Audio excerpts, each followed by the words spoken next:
de l'argent. Non, je sais où je peux gagner mieux.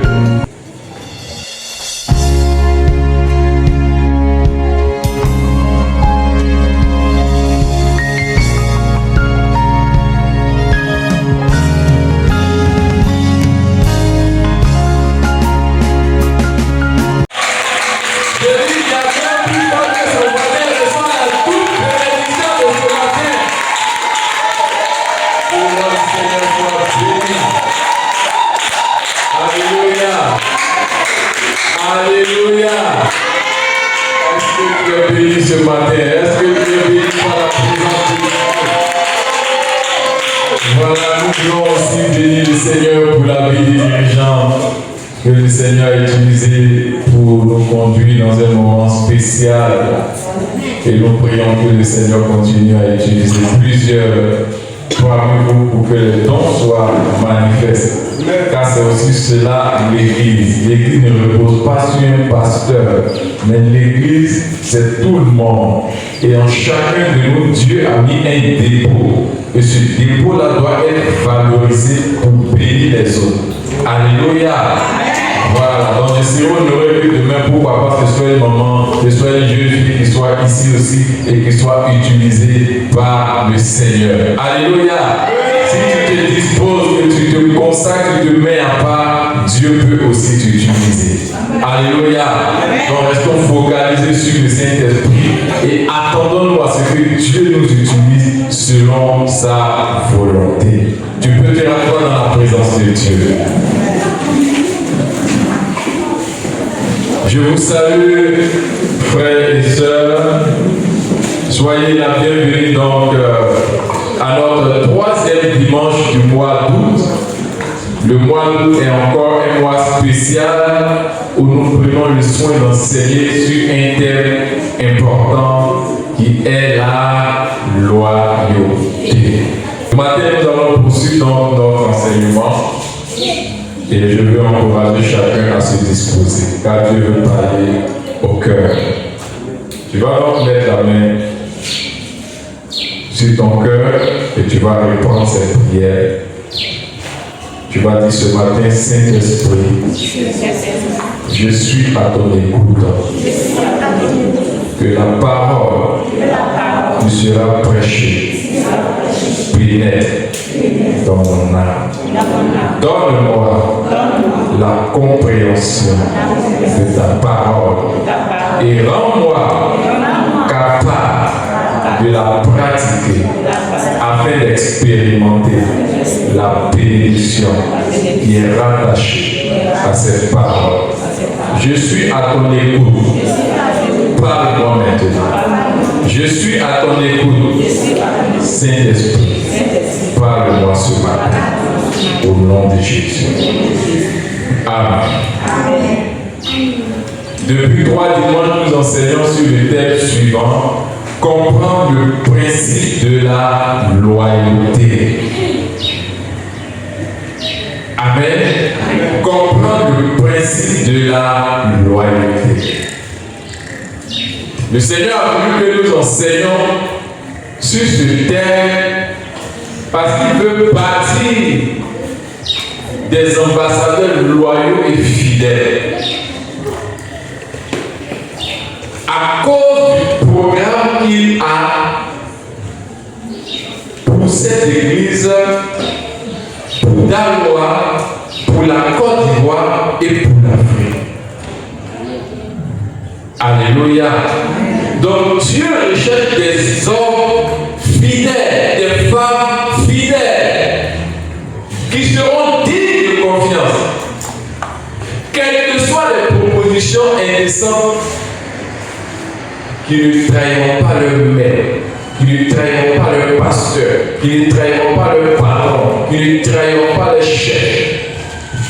C'est pourquoi le Seigneur a bien voulu que nous enseignions sur cela.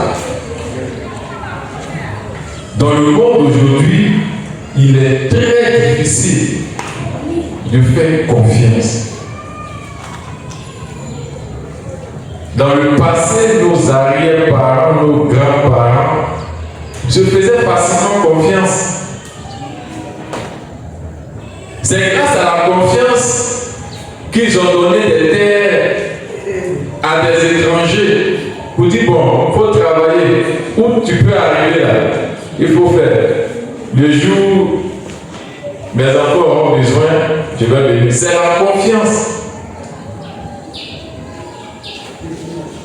C'est la confiance qui faisait qu'au temps de nos arrière-parents, ils pouvaient même confier leur femme à leur ami ou à leur frère. Et ils savaient qu'ils allaient venir retrouver leur femme digne. La confiance existait parce que les hommes considéraient leurs paroles. Et aujourd'hui, le diable est venu dévaloriser la parole de l'homme. Je viens dire aujourd'hui, oui, je suis avec toi. Dès que tu me tournes le dos et que quelqu'un d'autre vient pour dire, ah, on lui a laissé, tu vas te donner combien même? À cause de 5 000, tu le suis, à cause de 100 000. Il faut me suivre, il donne 200 000. Tu n'informes même plus l'autre. Tu as dit, oh, il y a longtemps, je voulais chercher quelqu'un qui va me donner plus mieux que ça. Parce que dans notre esprit, on se dit que la vie aujourd'hui là est conditionnée par l'argent. Où je peux gagner mieux là. Je ne réfléchis pas dessus. Ça, c'est les hommes qui réfléchissent ainsi. Mais Dieu ne réfléchit pas ainsi. Alléluia. Et nous avons la responsabilité de vous enseigner que vos relations ne doivent pas se lier à l'intérêt de l'argent. Non, je vais où je peux gagner mieux. Amen. Donc, au travers de cet enseignement, Dieu veut vous emmener à considérer votre parole plus que l'argent. Parce que la loyauté n'a pas de prix. La parole a plus de valeur que l'homme qu'on va te proposer. Parce que s'il y a plus de personnes dignes de confiance, où va le monde? Si les hommes doivent tromper quelqu'un, juste pour un intérêt, juste pour une gloire éphémère, où va le monde? On va commencer à se méfier les uns des autres. Mais si on se méfie les uns des autres, comment allons-nous pouvoir développer des projets d'intérêt? Pas du tout. Donc les 2 dimanches en arrière, nous avons d'abord enseigné sur la loyauté de Dieu envers les hommes. Et nous avons dit que Dieu, par sa parole, il s'est engagé. Donc tout ce qu'il a dit, il ne peut plus faire marche arrière.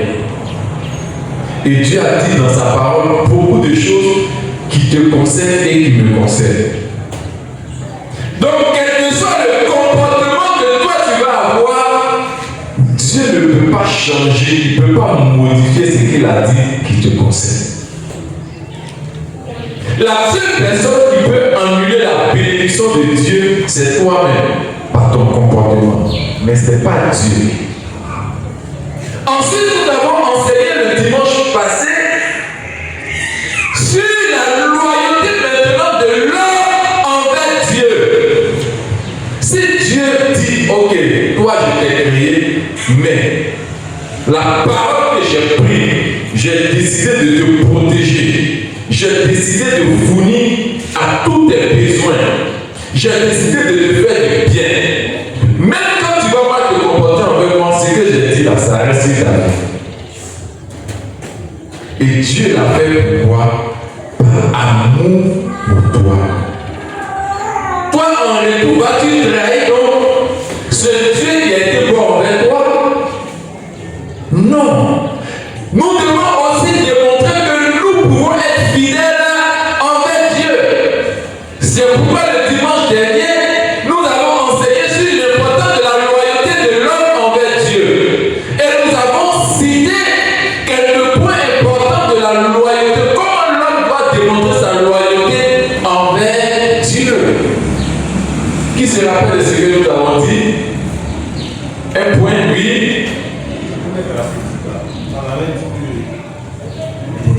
L'homme doit respecter le choix de Dieu. Comment? Oui. L'homme doit respecter le choix de Dieu. L'homme doit respecter le choix de Dieu. Très bien. Autre chose?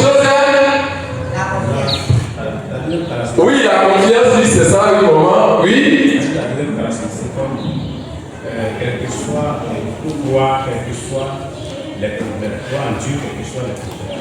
Effectivement, nous avons dit la deuxième manière pour l'homme de démontrer sa loyauté envers Dieu, c'est de faire confiance en Dieu, même quand les problèmes arrivent dans sa vie. Il ne doit pas chercher solution, c'est marabout. Sinon, c'est une attitude déloyale. Oui, nous avons dit quoi encore? Qui se souvient de ce que nous avons dit sur la loyauté de l'homme envers Dieu? Oui, allons-y, maman Yvette. Il y a un monsieur qui venait de faire 1 million. Et après, il l'a envoyé. D'accord. Il venait dormir à l'église 6 mois. C'est ça.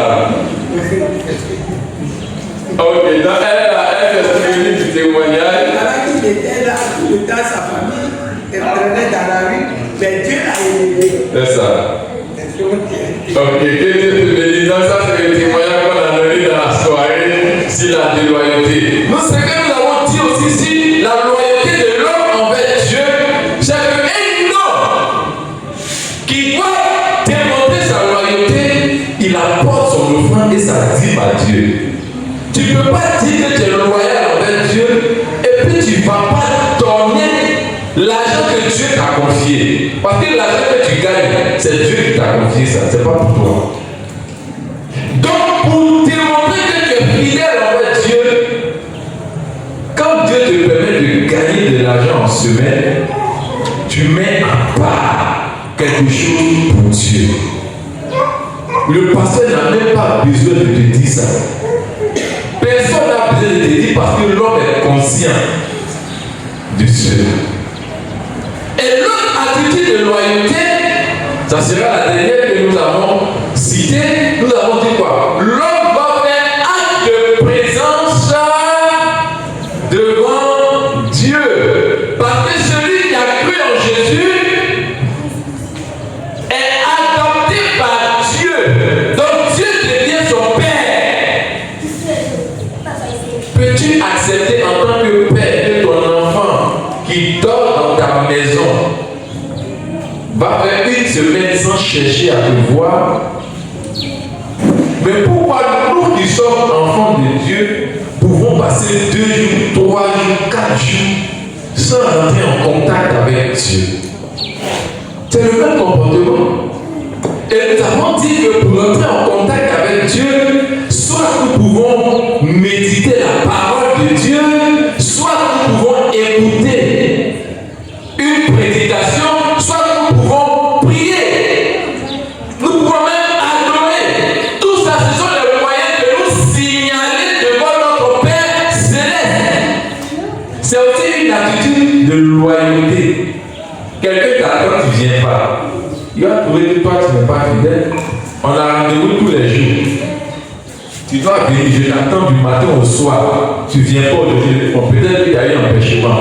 Demain, tu ne viens pas. Après demain, tu sais que toi, ton cas, ça devient quelque chose. Alléluia. Ça veut dire que tu n'es pas loyal. Donc ça, c'est l'attitude de loyauté de l'homme envers Dieu. Ce matin, maintenant, nous allons parler maintenant de la dernière dimension de la loyauté qui s'applique maintenant entre les hommes. Alléluia. Et je vais parler des caractéristiques, de quelques caractéristiques d'hommes loyaux. C'est le message. Sinon, les 7 caractéristiques d'hommes loyaux, c'est le message du jour. Je rappelle la définition que nous avons donnée. Nous avons dit que la loyauté, c'est la manifestation de la fidélité, motivée par l'amour, envers qui nous sommes engagés.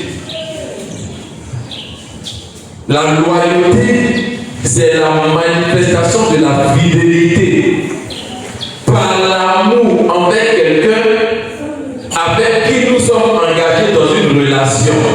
Cette relation-là, ça peut être une relation amoureuse, une relation de mari et femme. Ça peut être une relation de travail, c'est qu'on appelle une relation professionnelle. Ça peut être une relation d'amis, tu as un ami avec quelqu'un. Ça peut être une relation spirituelle. Donc entre l'homme et Dieu. Pas forcément l'homme et Dieu, entre l'homme et d'autres dieux. Parce que les hommes n'ont pas seulement le Dieu créateur pour Dieu. Il y a des hommes qui adorent des eaux, des cellules. Amen. Mais dans tous les cas, l'homme adore quelque chose. Et chacun doit être fidèle. Tu es sûr que si toi tu t'es engagé à adorer l'eau et que le jour de l'adoration vient, tu ne te présentes pas, tu connais, ça ne te plaisante pas. On va dire, mais tu n'es pas venu à ton bœuf, tu n'es pas venu à ton mouton. On te donne 2 jours pour doubler, pour mener 3 moutons. Tu n'es pas venu avec toi, tu es devenu fou. Parce que Satan, il veille à ce que chacun respecte sa part d'engagement dans le contrat. Donc nous avons dit que la loyauté s'applique à 3 domaines principaux. La loyauté de Dieu envers les autres que j'ai développée, la loyauté de l'homme envers Dieu et enfin la loyauté de l'homme envers l'homme. C'est ce que nous allons expliquer. Et nous disons que de nos jours, il est très difficile de trouver des hommes fidèles. Même dans l'église. Alléluia. Et je prie que ce ne soit pas le cas dans cette assemblée. Sinon, j'ai été témoin de responsables d'église qui ont voulu aider des jeunes filles, des jeunes gens. Ah bien, tu vas aller gérer mon business. Le jeune qui était là même pour donner aux frères même là, il sait 100 francs dans sa main comme ça. Travail est venu le trouver. Il compte maintenant 100 000, 200 000. Le monsieur qui n'est même pas parrain parce qu'il t'a connu dans l'église. Tu prends son argent, tu t'en vas dépenser comme si c'était pour toi. Tu lui fais plus comme traduit dans l'église. Pas ici. Alléluia. Mais je pourrais dire ici. Amen. Je pourrais dire ici. Je ne veux pas aller pour me sinon c'est bien, moi, imaginer de quoi je parle. Mais même ici, il y a eu des cas. Le bon de la page en avance. Il y a eu des cas. Pour dire qu'aujourd'hui, pour trouver des hommes fidèles, c'est difficile. Vous voyez? Et au fur et à mesure que les temps passent, c'est plus difficile encore de trouver des gens à qui on peut faire confiance. Plus les temps avancent, c'est plus difficile de trouver des gens en qui nous pouvons faire confiance. Et le problème s'aggrave dans nos pays, dans nos villes, dans nos quartiers, dans nos maisons, dans nos familles. Nous assistons à des trahisons. Vous n'avez jamais vu autour de vous des gens qui ont trahi d'autres personnes. C'est nombreux. C'est pas seulement en politique. On voit des frères, des aînés. Le père décède. Comme c'est toi qui es l'aîné, on te confie l'héritage. Et l'aîné prend, il vend tout et il disparaît. Il va dépenser l'argent sans même donner une part à ses soeurs, à ses frères. Vous n'avez jamais vu ça? Donc, oh, ça c'est dans la famille, même sans. Mais malgré ça, cet homme n'a pas eu la sagesse de dire bon, je suis l'aîné, au moins je vais donner quand même une partie, même si je ne veux pas donner même chose. Mais c'est pas grave, je peux donner un terrain, même si c'est beaucoup. Dans les 100 millions, moi je vais donner 10 millions. Mais c'est régulièrement dans nos familles. Parfois, ce n'est pas l'aîné. Peut-être que l'aîné n'est pas au village où le père a laissé l'héritage. Mais il y a un neveu quelque part là-bas qui a l'information. Il vient, il prend tous les papiers, il va lotir et vendre. Ce n'est pas des histoires qu'on trouve dans nos villages. Mais tout part de quoi? C'est parce que les gens ne sont pas fidèles relation, ils ne sont pas loyaux. Et on voit ça, c'est ce qui se passe dans nos familles là. C'est ça qui arrive jusqu'à dans les hauts lieux dans nos pays. Si un propre frère peut trahir ses frères, il dit non, je n'ai pas encore vendu, non, on n'a pas encore loti. En réalité, il a déjà loti et tout vendu. Pourquoi vous êtes étonné qu'aujourd'hui, dans la politique, aujourd'hui le monsieur il avait X, demain, il dit non, c'est pas ça, je ne savais pas bien, je n'ai pas bien mesuré, il avait Y. C'est le même comportement que les hommes ont. N'est-ce pas? Juste pour quoi? De l'argent ou pour de l'honneur. Donc si nous décidons de dire c'est parce que ces valeurs-là sont en train de disparaître dans l'église. Et comme Dieu a un grand projet pour le royaume de la nouvelle alliance, il veut produire des ambassadeurs dignes, des gens qui ne vont pas trembler devant l'argent, qui ne vont pas trembler devant la gloire, parce qu'ils ont reçu l'enseignement et ils savent que la parole est importante et c'est la parole qui caractérise l'homme ou la femme. C'est pourquoi nous voulons traiter ce problème aujourd'hui. Comment nous pouvons développer la loyauté dans nos relations? Je vais d'abord parler des caractéristiques que nous pouvons développer dans la dimension de la loyauté envers nos autorités. Parce que qui parle de loyauté, ça veut dire que c'est un qui doit être fidèle envers l'autre. C'est pas ça? Et la plupart du temps, les premiers titres de l'autre, c'est que tu es un chef. Donc, quelqu'un qui est ton chef, en qui tu dois être loyal. Donc, c'est de ça que je parle. Les caractéristiques qu'on doit retrouver chez quelqu'un qui est un chef. Comment il doit démontrer sa loyauté? Alléluia. Donc, l'homme loyal envers son autorité, c'est d'abord un ambassadeur. Qu'est-ce que ça veut dire? Je veux être pratique pour prendre mon cas. Si Dieu t'a conduit ici et que toi-même de ta propre bouche tu as dit non, je suis venu pour rester, c'est que tu acceptes de te soumettre à l'autorité que Dieu a établie sur cette église. Est-ce qu'on est d'accord? Donc, la première attitude de loyauté que tu dois avoir, c'est d'être l'ambassadeur de la vision de ton Père spirituel. Qu'est-ce que ça veut dire? Ça veut dire en dehors de l'église, les idées que ton pasteur te partage, ce qu'il veut faire, ce que Dieu a mis sur son cœur, toi, quand tu es dehors, tu dois parler de ça en bien. Tu dois partager cela. Tu dois défendre ces idées. Parce qu'un ambassadeur, il ne travaille pas pour lui-même quand il va dans un pays, vrai ou faux. Il travaille pour l'intérêt du pays qu'il a envoyé dans l'autre pays. Donc il ne parle pas de lui-même. Quand un ambassadeur prend la parole, il dit au nom de mon chef, au nom du chef, au nom du président de notre pays. Donc toi, en tant qu'ambassadeur, pour démontrer ta loyauté, partout où tu es au contact avec quelqu'un, tu dois partager l'idée de ton leader, de ton pasteur, par rapport à l'œuvre. C'est très important. Parce qu'il y a des personnes qui sont opposées à la vision de l'homme de Dieu, qui sont opposés à l'idée de leur patron, de leur chef. Et quand ils sont dans leur groupe, au lieu de parler en bien de l'idée de son chef, de son pasteur, de son patron, lui, il va dire des choses contraires. Il va attaquer les idées de son propre patron qui le paie, de son propre pasteur qui prie pour elle, pour lui. Nous devons donc apprendre à être des ambassadeurs. Que quelqu'un dit, je dois être un vrai ambassadeur.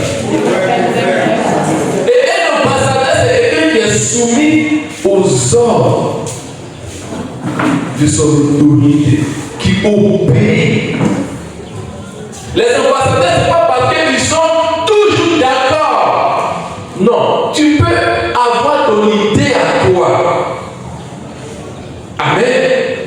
Mais quand Dieu établit l'autorité, il inspire une idée à une autorité, tu dois accepter cette idée.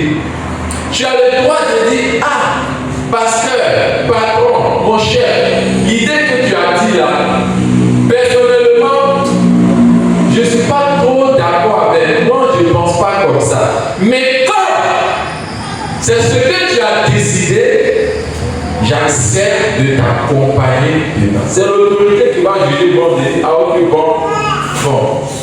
D'accord, si c'est ça, bon, ton idée là, c'est qu'est-ce que je vais réfléchir. Mais ce n'est pas parce que tu n'es pas d'accord avec ton autorité que tu ne vas pas respecter ce qu'il dit. C'est un manque de loyauté. La deuxième caractéristique que je veux développer d'un homme ou d'une femme loyale, cette personne veille sur la vie de son autorité, de son pasteur, de son patron, de son chef. Lisons ensemble Esther chapitre 6, versets 1 à 2. Cette histoire parle de la vie d'un homme nommé Mardochée. Il était l'homme de cette femme. Et il a fait déjouer un coup d'État qui devait se faire contre son patron, le roi. Si quelqu'un a trouvé avant moi, cette personne peut faire la lecture. J'ai dit Esther chapitre 6, verset 1 à 2. Esther 6, verset 1 à 2. Cette nuit-là, le roi ne put pas dormir. Il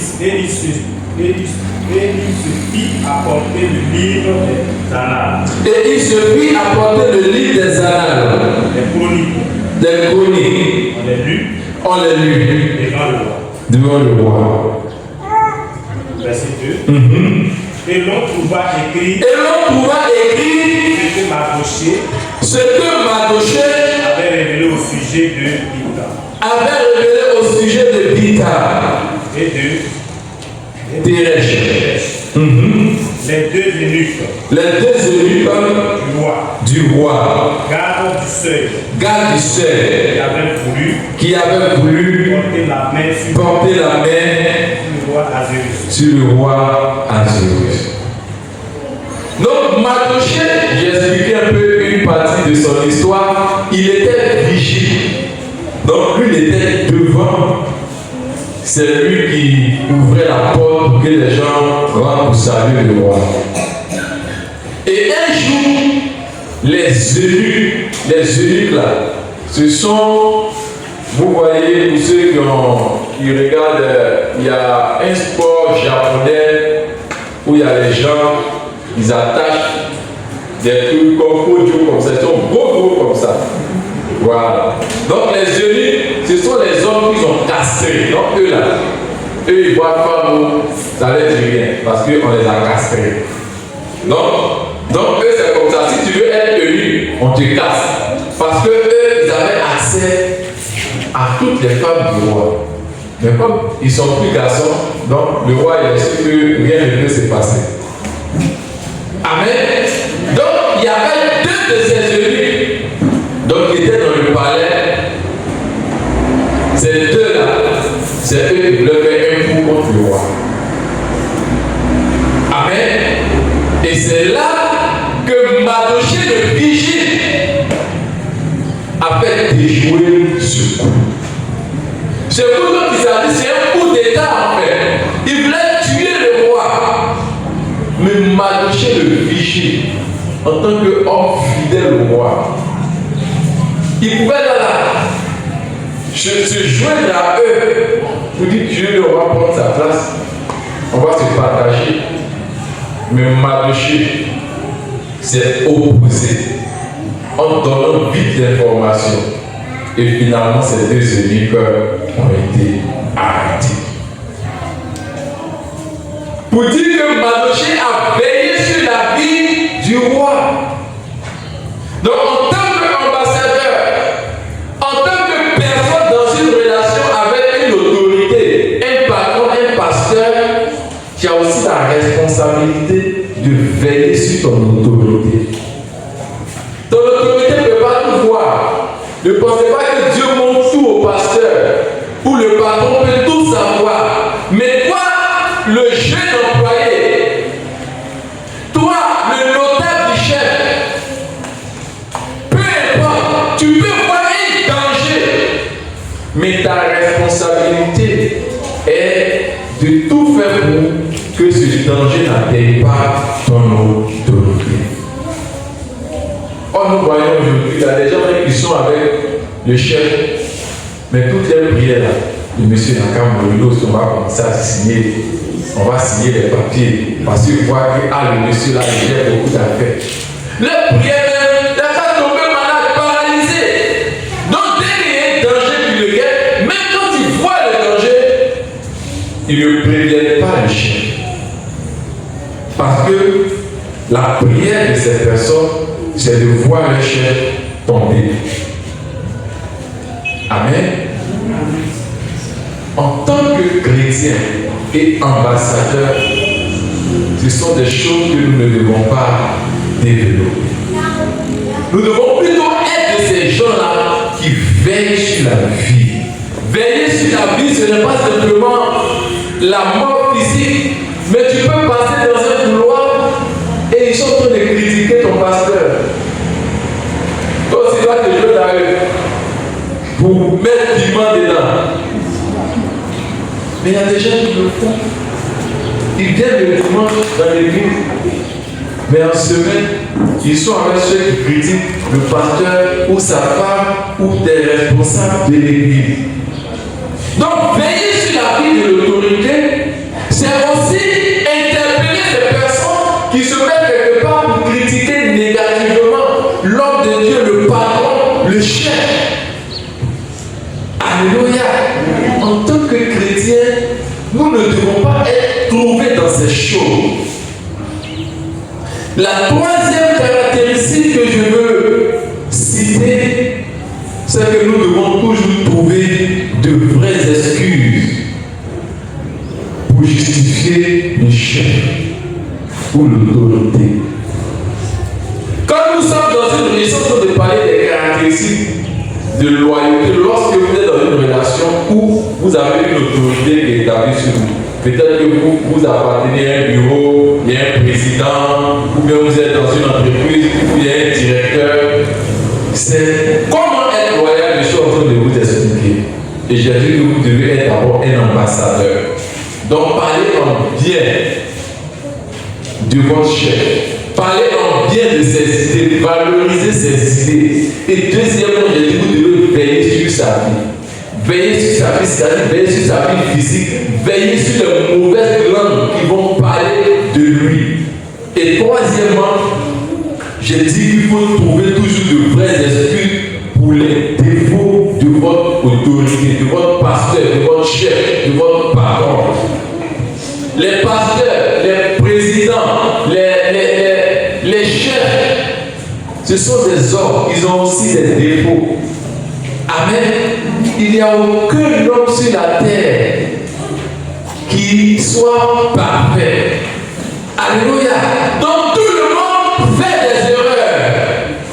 Personne n'a toujours raison, même pas le pasteur. Mais ce n'est pas pour autant.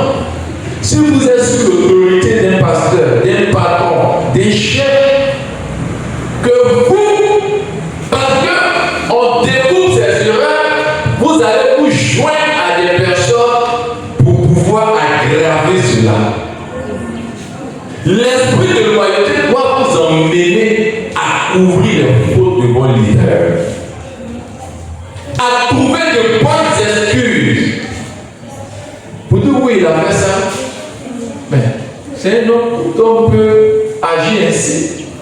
On peut commettre des erreurs, mais on ne se joint pas au dire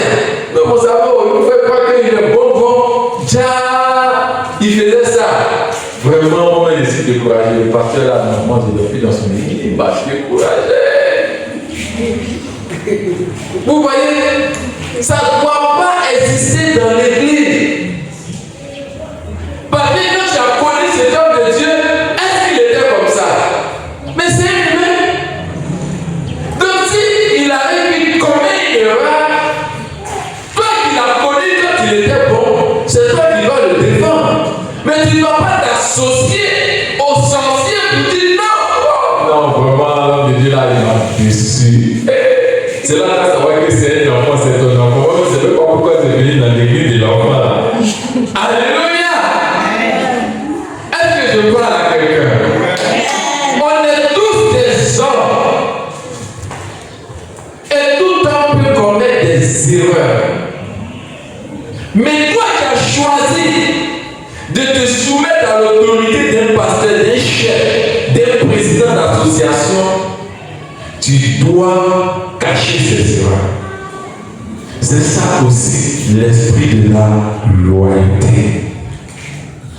La deuxième caractéristique que nous devons développer en tant qu'homme ou femme loyal, c'est de suivre les décisions du chef ou la politique, la stratégie qu'il veut mettre en place. Alléluia. C'est pas mauvais, tu peux avoir d'autres stratégies, mais on ne peut pas utiliser deux stratégies en même temps. Je donne un exemple. Le Seigneur nous a inspiré de faire l'évangélisation par le foot. Peut-être que toi tu viens d'une autre église, c'est que toi tu connais, on va porte à porte, on tape, bonjour, oui, nous sommes le groupe d'évangélisation, on est venus vous évangéliser. C'est pas comme ça, vous tous, la plupart des gens ont parlé du Seigneur. Donc si tu es habitué à ça, que tu viens, tu trouves un leader comme l'apôtre qui veut dire, bon, c'est vrai ça, on peut le faire, mais voici comment moi je veux. Mais parlons, les gens vont venir, parfois même d'autres me sont fumés sur le terrain. C'est ça, c'est l'évangélisation. Amen. Mais c'est l'orientation que Dieu a donnée au leader. Donc on soutient la stratégie du leader. Amen. Et peut-être qu'à un autre moment donné, Dieu dira, ok, bon, on va procéder par porte à porte, ou on va aller prêcher en plein air comme les autres le font. Amen.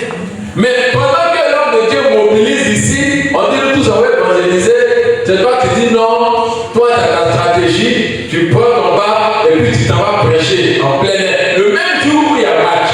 Parce que pour toi, tu trouves que match là, on ne peut pas faire l'évangélisation. C'est un esprit de déloyauté. Le bon disciple, il suit la décision du leader.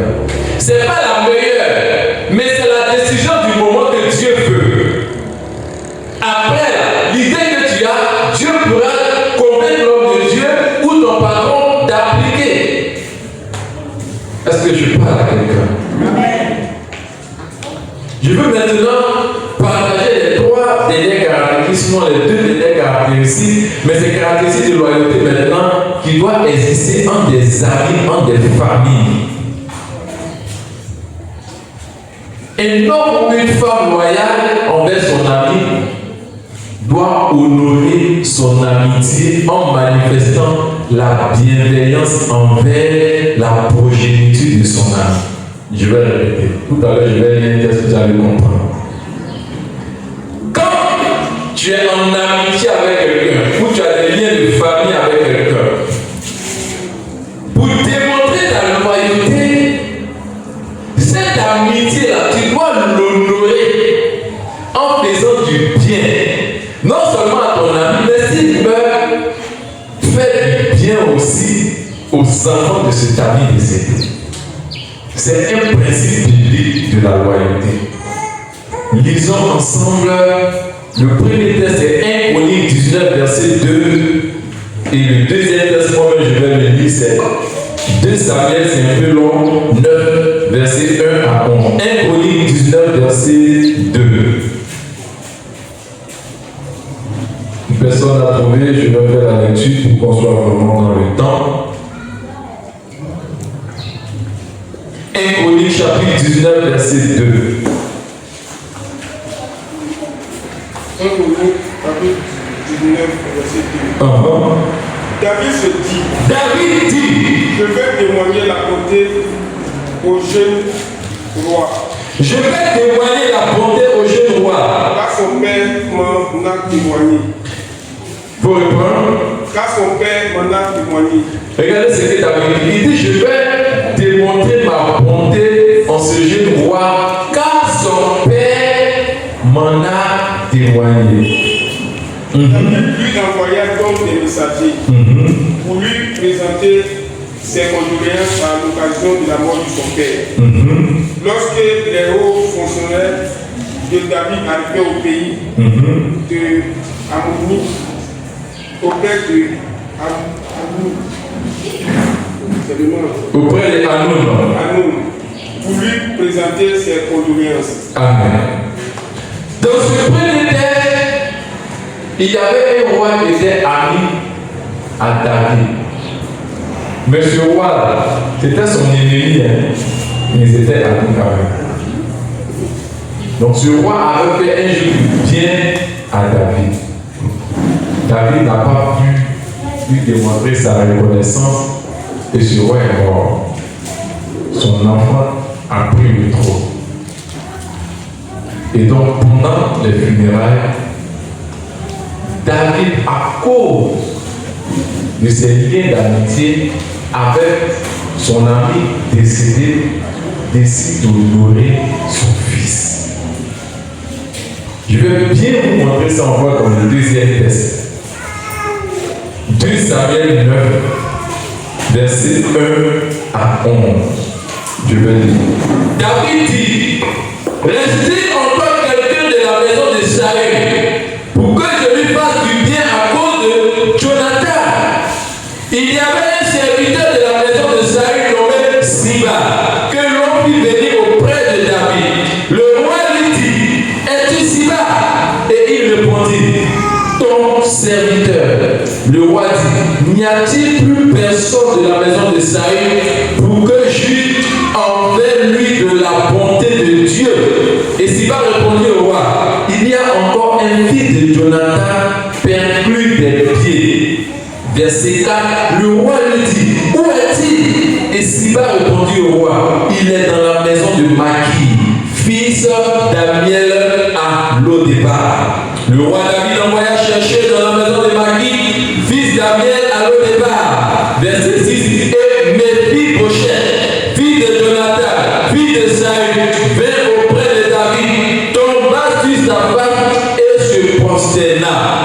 David dit, Mephibosheth, et il répondit, voici ton serviteur. David lui dit, ne crains point, car je veux te faire du bien à cause de Jonathan ton père. Je te rendrai toutes les terres de Saül, ton père, et tu mangeras toujours à ma table. Il se prosterna et dit, qu'est ton serviteur pour que tu regardes un chien mort tel que moi? On peut même s'arrêter là.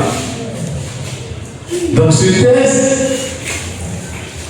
il y avait un roi, pour ceux qui étaient là tout au long de la semaine, qui s'appelait Saül. Et j'avais expliqué que Saül poursuivait David pour le tuer. Le premier roi d'Israël. Saül avait fait un de ses enfants qui s'appelait Jonathan. Jonathan, il s'est lié en amitié avec David. Pourquoi? Parce qu'il aimait, comme il m'avait dit, l'esprit de David. Mais son papa n'était pas d'accord. Pourquoi? Parce que son père savait que Dieu avait choisi David pour succéder après sa mort. Or, Saül, le roi, voulait que son fils Jonathan prenne le pouvoir après lui. Et donc, Saül ne comprenait pas que David, qui devait devenir roi après lui, était ami à son fils. Et il essayait de manipuler son fils pour que son fils soit d'accord pour qu'ensemble il tue David. Mais son fils a refusé. Au point que son fils a aidé David à fuir et se cacher loin de son père. Malheureusement, Jonathan, qui est devenu un bon ami à David, est décédé. Son père est décédé. David était maintenant roi. Et il s'est souvenu de son ami Jonathan. Vous savez, papa, vous êtes là. Et puis Dieu vous rappelle un souvenir de depuis longtemps. Quelqu'un qui vous a fait du bien. Et puis vous êtes là, vous avez envie.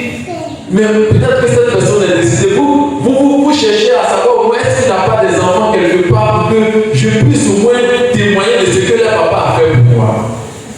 C'est ce qui est arrivé à David. Il a commencé à réfléchir. Il dit, mais j'avais un ami, Jonathan. Il m'a fait du bien. Pendant que son papa voulait me tuer pour que lui devienne roi, lui a accepté que moi je devienne roi à sa place. Mais il est mort. Je dois faire du bien à quelqu'un. Et c'est là que David va demander maintenant, est-ce que dans la maison de mon ami Jonathan, il n'y a pas quelqu'un qui a un lien de parenté? Parce que je dois faire du bien à une de ses descendants.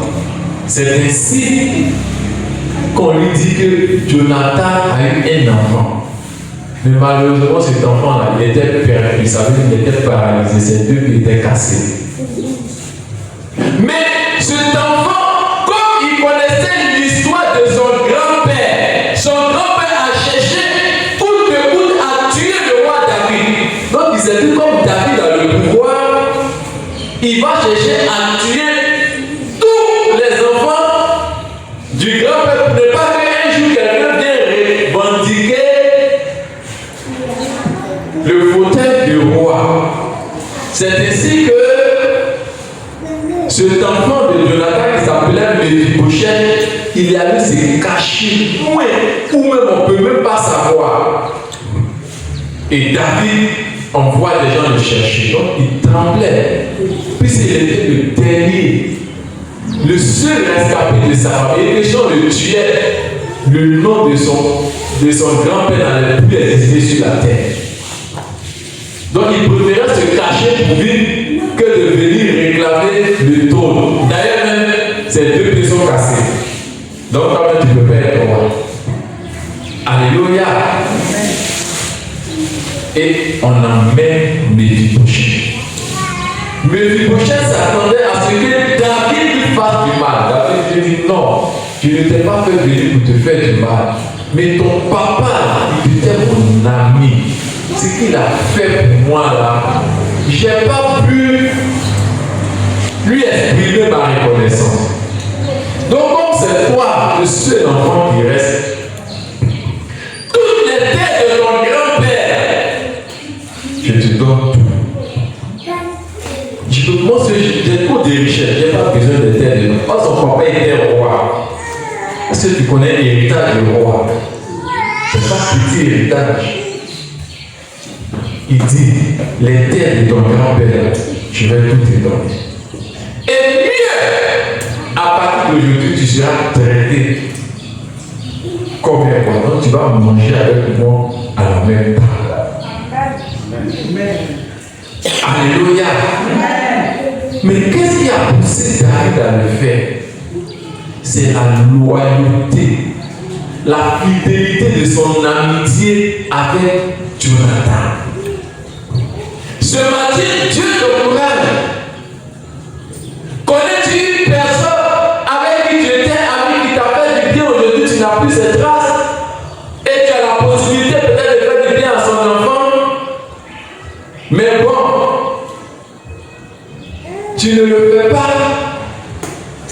Dieu t'interpelle ce matin pour dire, suis l'exemple de David. Peut-être une grand-mère, une tante dont tu te souviens qui est décédée, mais tu te rappelles qu'à un moment de ta vie, elle t'a fait un grand bien. Cette femme-là, elle est décédée. Mais au moins, tu peux chercher peut-être ses enfants ou ses petits-enfants pour aussi leur faire du bien. C'est aussi ça l'esprit de la loyauté. Elle, tu ne pourras plus lui faire du bien parce qu'elle est décédée. Mais tu peux faire à Mephibosheth parce qu'elle a au moins un enfant sur la terre. C'est aussi ça démontrer que nous sommes des êtres loyaux. Le dernier point que je m'en vais développer avant de conclure par les conséquences de la loyauté dans nos relations, ça il s'agit des femmes maintenant.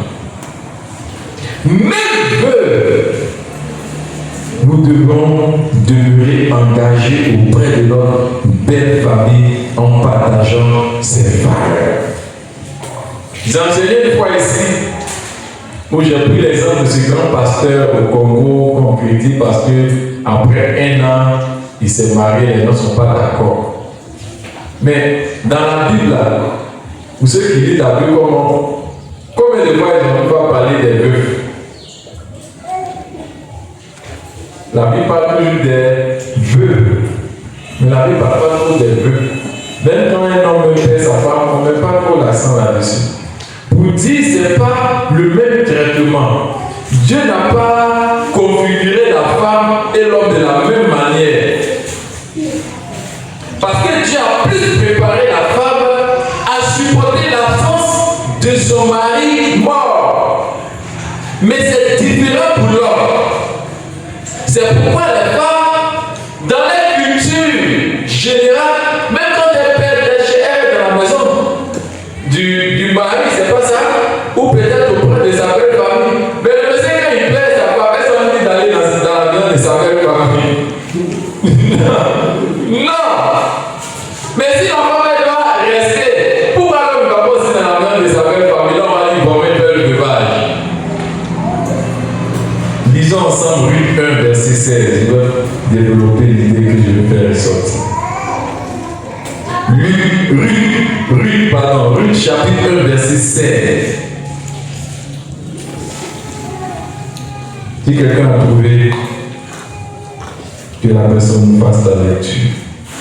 Ruth 1, verset 16. Ruth 1, verset 16. Ruth répondit. Ne me presse pas. Ne me presse pas. Je vais te laisser. De te laisser. Je vais retourner loin de toi. Je vais retourner loin de toi. Où tu iras. Où tu iras. J'irai. Où tu demeureras. Je demeurerai là-bas. Ton peuple sera mon peuple. Ton peuple sera mon peuple. Ton Dieu sera mon Dieu. Ton Dieu sera mon Dieu. Je parle de la loyauté de la femme veuve. Ruth était une femme qui venait d'un pays qu'on appelait Moab. Moab, c'était un pays qui ne connaissait pas Dieu. Amen. Et il y avait une autre femme qui était hébreu. Elle est venue avec ses 2 enfants parce que dans le temps, il y avait la famine en Israël. Donc elle est venue se chercher avec ses enfants. Donc ces 2 enfants ont marié 2 sœurs qui venaient d'un autre pays. Parmi elles, il y avait Ruth. La deuxième, son nom m'échappe un peu. Oprah. Comment? Oprah. Voilà, Oprah et Ruth. Donc, la femme qui est venue avec ses 2 enfants, elle aussi, elle avait son mari là-bas. Son mari est mort. Elle a commencé à faire son veuvage, mais ce qui faisait sa fierté, sa force, c'est que ses 2 enfants étaient mariés, donc au moins elle pouvait voir ses petits enfants. Dans le pays où elle était avec ses enfants, son premier enfant est mort, elle a laissé la femme. Quelque temps plus tard, son deuxième garçon est mort, il a laissé la femme.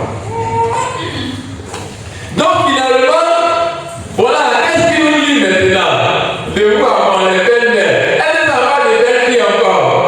Marie est mort, il n'y a pas encore au milieu. C'est qu'est normal, tu pars chez toi.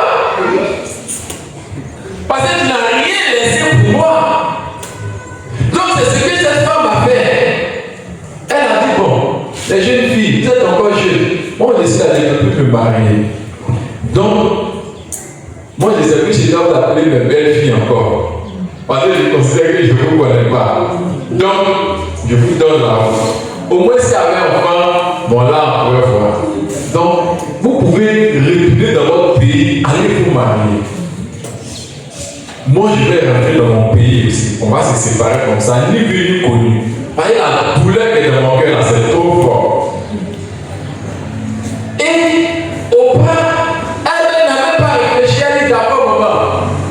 Elle est jeune. Tout de suite, elle a calculé en même temps un jeune qu'elle avait rejeté avant d'avancer un tillon là. Elle va aller se connecter à lui rapidement pour faire le nouveau foyer. Alléluia. Donc, au point, ça, on va dire qu'elle est ancienne belle-mère. Son ancienne belle-mère, elle n'a même pas fini de parler. Au point, après ses parents, elle est partie dans son village. Non, elle ne veut même plus sentir qu'on sait que c'est pas votre belle-mère. Parce que quand c'est comme ça, la belle-mère va dire c'est belle-mère qui porte malheur. Non, elle est sans va. La deuxième, la chaîne de bras, il s'appelait Ruth. Ruth a réfléchi. Elle dit, maman, moi là, l'engagement, moi j'ai pris là. C'est vrai, il n'y a plus mari, hein, mais moi je ne peux plus retenir. Je me sens lié à la famille. Il n'y a pas d'enfant. Mais si tu acceptes, moi je veux te suivre. Désormais, là, toi ta famille, là, c'est ma famille. Le Dieu que tu pries, là, c'est désormais moi mon Dieu. Elle m'a dit, mais je n'ai plus rien à te donner. Parce que il n'y a pas de mari. Je ne peux pas te garantir. Mais la jeune fille a accepté de retourner dans le pays de, je ne sais pas si c'est l'ancienne belle-mère, en tout cas de la maman, de sa belle-mère. Qu'est-ce que cela nous enseigne? L'engagement de la fidélité. Cette jeune fille pouvait choisir ce qu'elle était normale, c'était de retourner dans son village, trouver un mari. Elle allait trouver rapidement. Mais elle s'est sentie liée spirituellement au Dieu de cette femme. Parce qu'elle, dans leur village, c'était des idolâtres. Les gens adoraient les faux dieux. Mais la femme qui avait perdu ses deux enfants, elle adorait le véritable Dieu. Elle a donc décidé de la suivre. Donc la loyauté aussi nous pousse à honorer l'engagement spirituel qui est derrière le simple mariage. J'ai perdu mon mari. Amen. Le Dieu de ton mari devient désormais ton Dieu. Alors, comme il est mort, où elle retourne là? Là-bas, il n'y a pas le vrai Dieu. Donc, elle a choisi de retourner dans l'idolâtrie. Alléluia. Donc, nous devons demeurer engagés dans nos relations jusqu'au bout. C'est différent de l'homme. Mais depuis là, je veux dire que c'est l'Africain qui applique mieux le veuvage. Sinon, ailleurs, bon, les gens au veuvage ne connaissent pas ça. Vous voyez? Mais si au moment, quand elle perd le mari, même parfois, ils sont certains qui sont jeunes, mais elle reste dans la paix, parfois 3 ans, 4 ans, elle ne veut plus se marier quand on dit va te marier. Mais elle fait un avec cette nouvelle femme. Alléluia. Je ne suis pas envoyé une jeune fille qui a perdu son mari, je ne veux plus se marier si Dieu te donne l'occasion. Mais je parle de l'engagement qui est derrière. Alléluia. Il doit être conscient qu'il y a un engagement derrière. Alléluia. Quelles sont les conséquences de la loyauté maintenant dans nos relations? La première conséquence, c'est que la loyauté nous fait accéder à de très grandes récompenses. Esther chapitre 6. Ça sera le dernier texte qu'on va lire. Esther chapitre 6, verset 8 à 10. Esther chapitre 6, verset 8 à 10. Si quelqu'un a trouvé avant moi, vous pouvez faire la lecture. Esther chapitre 6.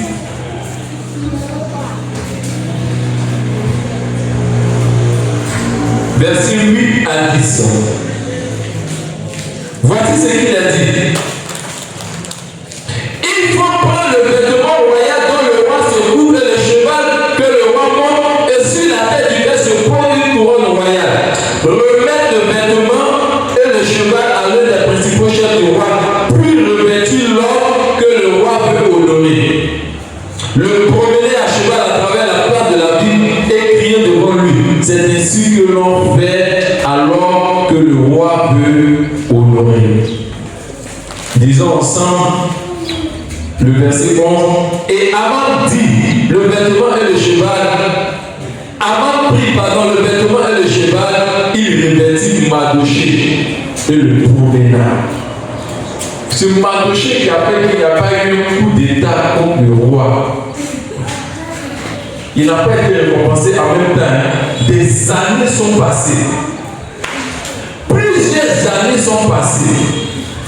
Ils ont failli même le tuer. Et puis un jour, Dieu a rappelé cela au roi. Puis il y a ton vigile qui t'a sauvé la vie en terre. C'est ainsi que le roi maintenant a décidé de récompenser Mardochée. Je vais dire à quelqu'un que quand tu es loyal, tu vas avoir l'impression que les gens ne connaissent pas ta valeur. Mais tôt ou tard, Dieu permettra que quelqu'un soit établi et que tu sois honoré. Donc ne trahis pas tes relations. Elles vont te profiter tôt ou tard. La deuxième conséquence, c'est que quand nous sommes loyaux les uns envers les autres, cela peut bénéficier à nos enfants. Ou bien vous n'avez pas de témoignages des gens qui sont venus chercher les enfants de leurs amis pour leur faire du bien. Ils viennent au pays, ils disent, ah, j'avais une amie là, j'avais la 6e, ou bien j'ai vécu chez son papa. Quand j'ai entré en 6e, et son papa qui m'a accueilli. Bon, j'ai appris que son papa est mort. Mais est-ce que vous ne connaissez pas les enfants?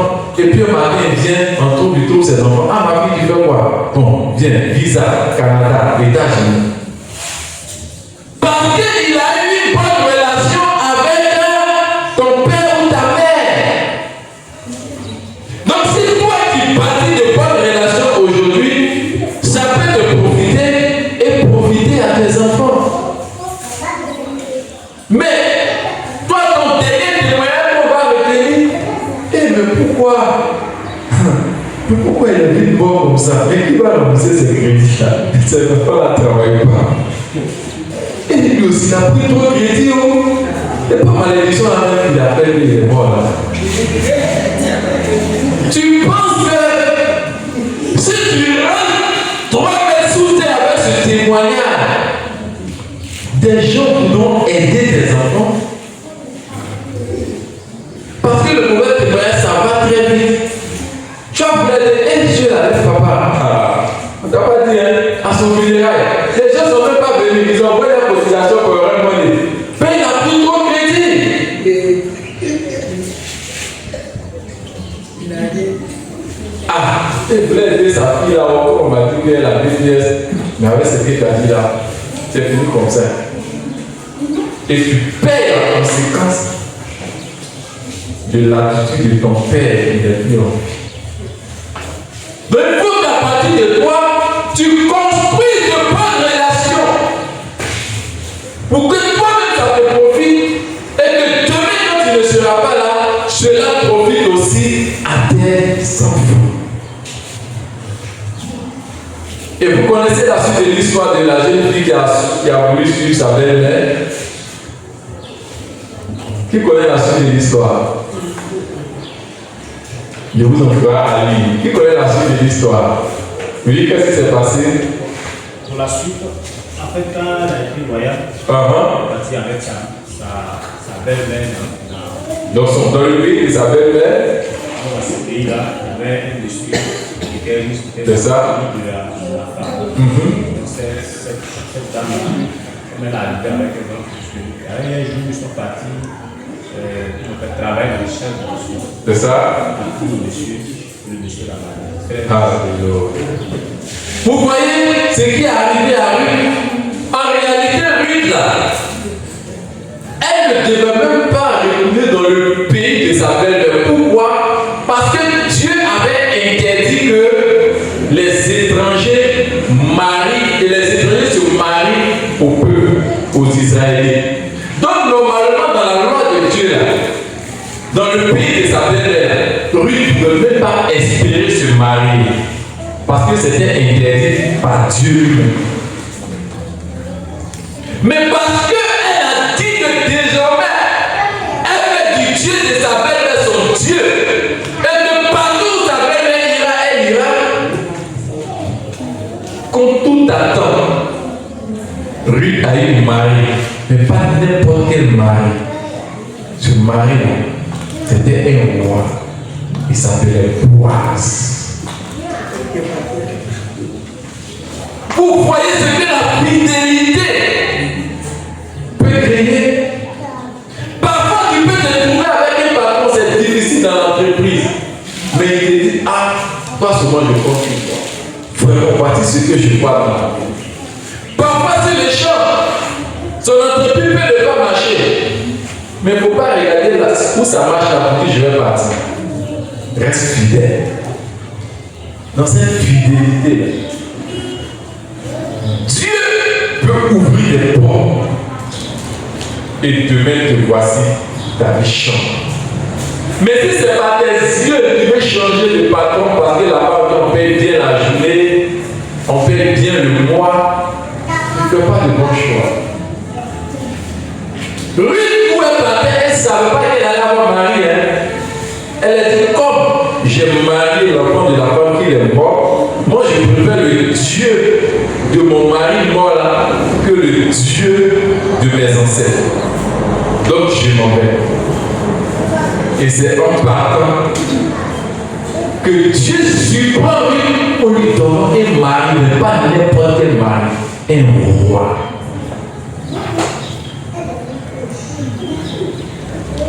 Apprenons à être fidèles dans nos relations. Si tu as choisi de t'engager dans cette communauté, sois fidèle.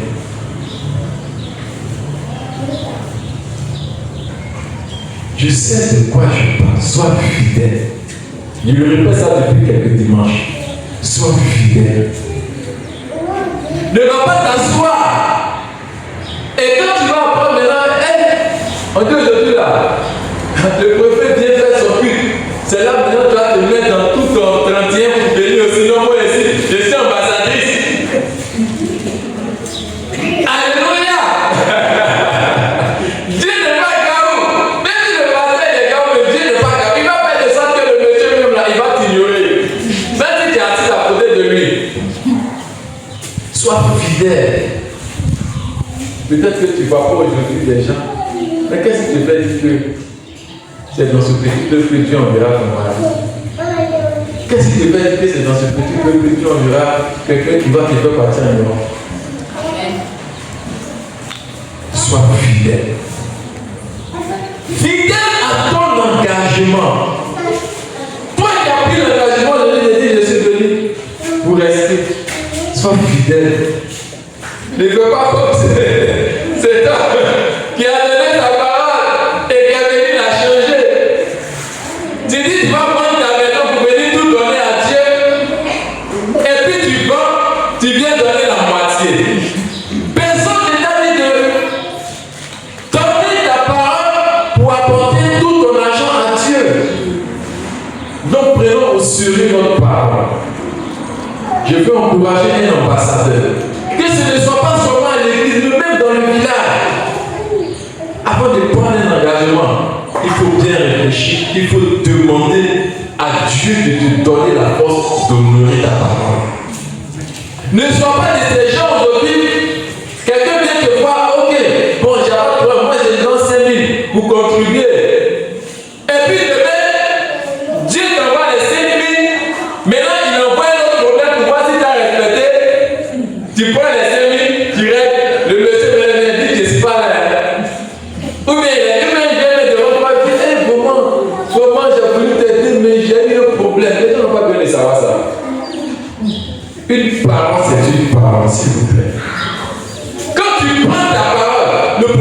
vient après, il ne faut pas considérer. Honore la parole. Le problème qui vient après, parfois c'est Dieu qui envoie ça. Ou c'est Satan. Mais dans tous les cas, le problème qui vient après, tu ne dois pas considérer, tu dois honorer ta parole. Amen. C'est ce qui fera de toi une femme et un homme de caractère, ce qui Dieu pourrait compter. Je dis pas, j'ai prévu donner ça, mais à la dernière minute, bon, il y a une carte de funérailles parce que c'est-à-dire que Dieu ne considère pas ça. Alléluia. Mais tu dois avoir la foi, tu dis Seigneur, j'ai pris l'engagement. C'est vrai, il y a une carte de décès, mais moi je veux honorer ton engagement. Je sais que c'est dans ma famille que c'est conseillé. Tu vas pouvoir pour que je donne 2 fois même plus que la cotisation qu'on m'a imposée. Voici comment un enfant de Dieu réagit. Alléluia. Mais on ne change pas la priorité. Vous dites, ah, comme c'est venu là, c'est un imprévu. Bon, comme c'est une question de funérailles, donc comme c'est une question de maladie. Mais Dieu à l'épreuve, et tu vas voir si Dieu que tu mets à l'épreuve là, il ne peut pas. Au pire, quand même tu viens présenter la situation au pasteur. Peut-être vraiment j'ai pris tel engagement, voici ma situation. En tout cas, ça ne dit pas à ton pasteur, parce que normalement tu vas dire, non, on va donner un prière pour toi. C'est pas ça parce qu'il a besoin d'argent. Mais dans d'autres cas, c'est parce que Dieu veut t'enseigner quelque chose. Donc, j'encourage chacun de vous à donner de la valeur à vos paroles. C'est ce qui fera que les gens vont vous respecter. Parce qu'ils vont dire la femme, ce qu'elle dit, elle fait. Même ton problème arrive, peut-être elle peut venir dire, ah vraiment, excuse-moi, je ne pourrais pas honorer tel jour, mais donne-moi 2 jours, 3 jours. Mais apprenons à honorer nos paroles. Apprenons à honorer nos relations. Parce que c'est comme un investissement qu'on fait qui va profiter demain à nous et nos enfants. Amen. Que Dieu bénisse sa parole. Que Dieu bénisse sa parole. Est-ce que j'ai pas